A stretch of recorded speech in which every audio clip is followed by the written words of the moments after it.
नमस्कार शेतकरी मित्रांनो, सर्वप्रथम रिझल्ट बघून घ्या. इकडे इकडे इकडे इकडे इकडे माझ्याकडे हे आपल्या समोर शेतकरी आहे. त्यांनी ऍडव्हान्स पेस्टिसाइडच्या 2 उत्पादनांचा वापर केलेला आहे आणि आपण आता त्यांच्या तोंडून जाणून घेणार आहोत त्यांना कसा अनुभव आलेला आहे. नमस्कार दादा. नमस्कार.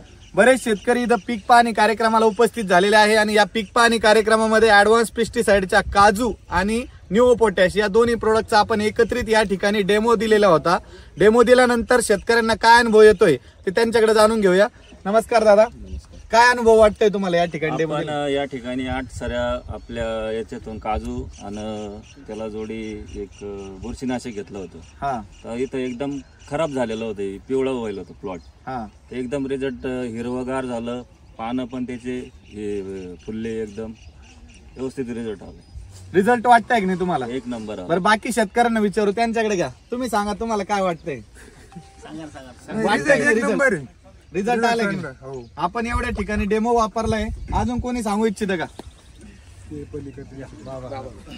सांगा रिझल्ट. रामकृष्ण. आम्ही 8 दिवसापूर्वी याच स्पॉट वरती आलो होतो. त्यावेळेस इथे ह्या 8 सऱ्या ज्या आहे का त्या फार पिवळ्या झालेल्या होत्या. पण आता ज्यावेळेस त्यांनी तुमचं ते काजू परत ते दुसरे एक बुरशीनाशक याचे ज्यावेळेस त्यांनी स्प्रे वगैरे घेतला त्यावेळेस त्यांना चांगल्या पद्धतीचे रिझल्ट मिळाले. आणि आम्ही सुद्धा आमच्या शेतात कोथिंबीर असेल, त्यानंतर मेथी असेल, यावरती वारंवार काजूचे स्प्रे केलेले आहेत आणि चांगले रिझल्ट आम्हाला मिळालेले आहे. काजूने पानांची जी ग्रोथ आहे ती फार छानपणे होती आणि काजूचा स्प्रे घेतल्यानंतर रोगप्रतिकारक क्षमता चांगल्या पद्धतीने पिकाची वाढते, असा आम्हाला आतापर्यंतचा रिझल्ट मिळालेला आहे. रामकृष्ण.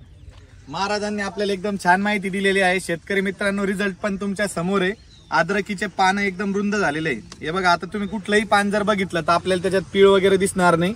त्यानंतर या ठिकाणी भरपूर सारा पिवळेपणा पहिले आलेला होता, बरोबर आहे की नाही? इथं पोटॅशची डिफिशियन्सी दिसून येत होती, त्याच्यामुळे याच्यात आपण न्यू पोटॅश हा एकत्रित काजू आणि न्यू पोटॅश असा डेमो दिला होता. तर काजूने बघा कुठलंही पान तोडलं तर पान एकदम लांब दिसेल, रुंद दिसेल आणि पानाची क्वालिटी एकदम दर्जेदार दिसेल. त्यानंतर दुसरं आपण न्यू पोटॅश टाकल्यामुळे पिवळेपणा 100% कव्हर झालेला आहे. आपल्या समोर शेतकऱ्यांनी पीक पाहणी कार्यक्रमात या सगळ्या गोष्टी आता बघितलेल्या आहे. तरी मी अद्रक उत्पादन शेतकरी जे पण असतील त्यांनी एकदा काजू फवारणीमध्ये अवश्य वापरून बघा अशी सगळ्यांना विनंती करेल. त्यानंतर काजू तुम्ही ड्रिपनं पण देऊ शकता, जे की झाडाची रोगप्रतिकारक शक्ती वाढवण्यासाठी मदत करत असतं. ड्रिपनं एकरी 1 लिटर असं प्रमाण आहे त्याचं. एकरी 1 लिटर जर आपण त्याला वापरलं तर ते आपल्या अद्रक पिकाला कितीही टेम्परेचर वाढलं, कितीही काही झालं तरी आपलं पीक रोगाला बळी पडू देत नाही. दुसरं, तुम्ही जर याला फवारणीत वापरलं तर करप्याला ते बळी पडू देत नाही. तर प्रत्येकाने ड्रिपनं जर वापरत असाल तर एकरी 1 लिटर, फवारणीत वापरायचं असेल तर 1 लिटर पाण्यासाठी 2 मिली या प्रमाणात काजू या प्रोडक्टची फवारणी घेऊन बघा. धन्यवाद. अंगार नव्या धमन्यांचा रुजवात बनून